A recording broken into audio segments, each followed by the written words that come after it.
Hello besties, నేను స్వాంతన. ఎలా ఉన్నారు? మీకు ఒక జోక్ చెప్తామని వచ్చానండి. జోక్ ఏంటంటే, ఒక లవర్స్ పెయిర్ ఉందన్నమాట. కాలేజ్లో చదువుకుంటారు. అయితే కాలేజ్ నుండి వెళ్ళిపోయేటప్పుడు ఆ అమ్మాయికి ఒక లెటర్ ఇస్తాడు.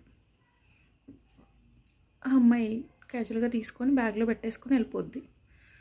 నెక్స్ట్ డే అబ్బాయి కాల్ చేస్తాడు అమ్మాయికి, నిన్న నీకు ఒక లెటర్ ఇచ్చాను కదా అని చెప్పేసి. అవునా, ఏం లెటర్ ఇచ్చావు అంటుంది అమ్మాయి.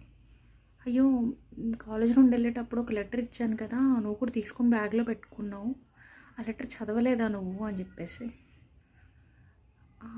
లెటరా, అది అసలు అందులో ఏం లేదు కదా అని చెప్పేసి అంటుంది అమ్మాయి. అంటే నేను రాశాను నువ్వు ఎందుకు చదవలేదు అని అంటే, అవును అందులో ఏం లేదు ఆ లెటర్లో అని చెప్పేసి అమ్మాయి అంటుంది. రాశానే నేను అంటే, ఎలా రాసావు నువ్వు, అసలు ఏం కనిపించట్లేదు అంటే, నేను వాటర్తో రాశాను, వెరైటీగా ఉంటుందని చెప్పేసి అంటాడు అబ్బాయి.